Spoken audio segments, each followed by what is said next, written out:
Sir आप अगर हम कोई नमाज, सर ये क्या झूठ बोल रहे हैं?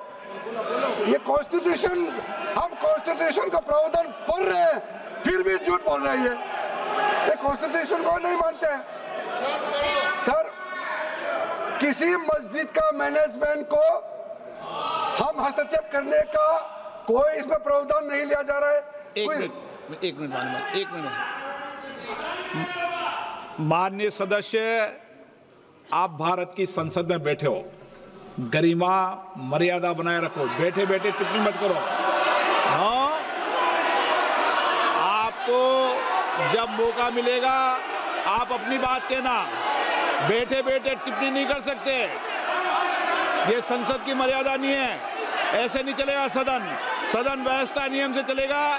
किसी भी व्यक्ति को बैठे बैठे कोई भी सदस्य जो बोल रहा हो उसके बीच में टिप्पणी करने का अधिकार नहीं है। माननीय मंत्री जी। अध्यक्ष महोदय जी, ये वक्फ बोर्ड का जो प्रावधान किसी मस्जिद, किसी मंदिर, किसी धार्मिक स्थल का व्यवस्था का कोई लेना देना नहीं है। ये सिंपली एक प्रॉपर्टी का मैनेजमेंट का विषय है। ये कोई मुसलमान अपना ज़कात देता है, फितरा देता है, उसको हम पूछने वाला कौन होते हैं? ये आपका धार्मिक भावना से जुड़े हुए चीज है, उसमें सरकार का कोई लेना देना नहीं है। लेकिन ये वक्फ प्रॉपर्टी का मामला है, लेकिन वक्फ प्रॉपर्टी का मैनेजमेंट करता है, मुतवालिज करता है। ये आपको इतना बेसिक ये फर्क जो है अगर समझ में नहीं आते या जानबूझ करके आप नहीं समझना चाहते हैं तो मेरा पास इसका कोई इलाज नहीं है। अध्यक्ष महोदय जी, ये आपके माध्यम से मैं फिर से कहना चाहता हूं कि ये सर क्या ये ऐसा बहस नहीं होता है जी। आप लोग का तर्क रखने का समय में बोलिए, ये बीच में कमेंट पास करने से सर हमारा पॉइंट का फ्लो भी बिगड़ता है और आवाज भी ठीक नहीं हो, अब आवाज भी ठीक से नहीं जाएगा। आप क्या चीज को जवाब देंगे? सर इसमें मैं कई ऐसे केसेस है जिसको मैं रेफर कर सकता हूं, लेकिन सदन में 3 केसेस का मैं रेफर करूंगा तो दूध का दूध पानी का पानी हो जाएगा कि ये धार्मिक व्यवस्था से कोई लेना देना नहीं है।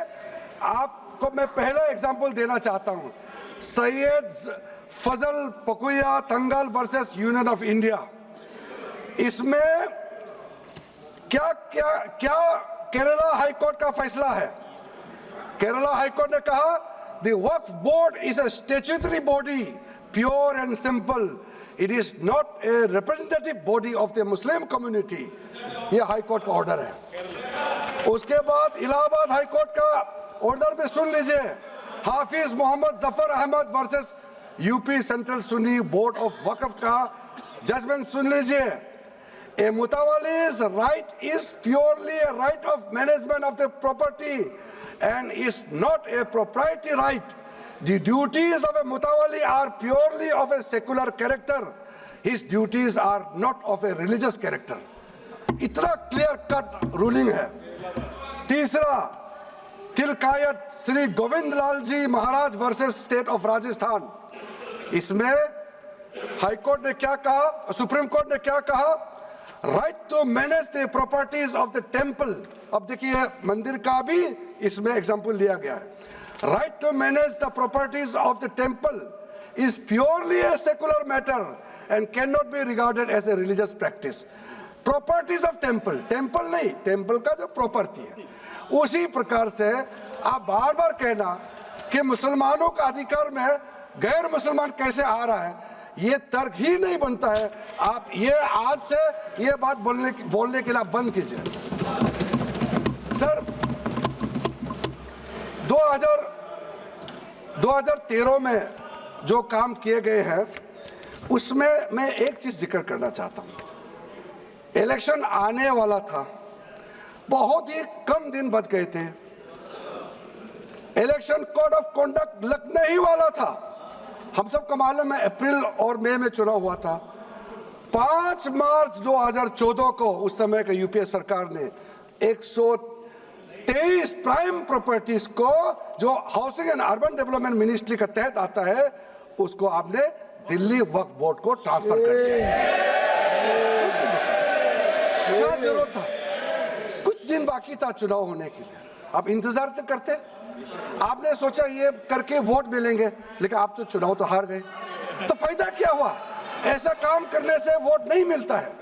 इसलिए लोग इंटेलिजेंट है, हमारे देश के लोग समझदार है, इसलिए वोट बैंक का राजनीति के बिना हम अच्छे सोच के साथ में आज इस सदन में फिर से आए हैं। कुछ एनोमलीज है इस बिल में, तो इसको बदलना जरूरी था। मैंने एक पहले भी इसका जिक्र किया था कि आपने कहा कोई भी हिंदुस्तानी, कोई भी भारतीय वक्फ क्रिएट कर सकता है। वो 95 में ऐसा नहीं था, आपने 13 में बदलाव किया, उसको हमने फिर से 1995 का प्रावधान को फिर से रिवाइव करते हुए ये हमने जोड़ा है कि वक्फ वही क्रिएट कर सकता है जो मिनिमम 5 साल इस्लाम को प्रैक्टिस करता है। बहुत साफ साफ शब्दों में प्रावधान रखा है। सर, जो वक्फ बोर्ड बने हैं हम उसको बहुत ही सेकुलर इंक्लूसिव बनाना चाहते हैं। आपका पुराना प्रावधान को हटा करके अब हमने कहा है कि वक्फ बोर्ड में शिया भी रहेंगे, सुन्नी भी रहेंगे, बोहरास भी रहेंगे, आगा खानिस भी रहेंगे, मुसलमानों में जो बैकवर्ड है, पिछड़े लोग हैं वो भी रहेंगे, और साथ साथ में महिला भी रहेंगे और एक्सपर्ट नॉन मुस्लिम भी रहने का प्रावधान रखा गया है। सब स्वागत करना चाहिए, इसको किसी को आपत्ति होने का कोई जरूरत नहीं है। उसके बाद सर मैं थोड़ा सा इसको विस्तार करके बताना चाहता हूँ। मेरा ही खुद का एग्जाम्पल मैं देता हूँ। मान लो मैं मुस्लिम नहीं हूँ, लेकिन मैं माइनॉरिटी अफेयर्स मिनिस्टर हूँ, तो मैं सेंट्रल वक्फ काउंसिल का चेयरमैन होता है। तो मेरे होने के बावजूद उसके बाद टोटल 4 नॉन मुस्लिम हो सकता है वक्फ काउंसिल में मेंबर, और उसमें मैक्सिमम 4 नॉन मुस्लिम के साथ साथ में 2 महिला कंपलसरी है। 2 महिला होना ही चाहिए।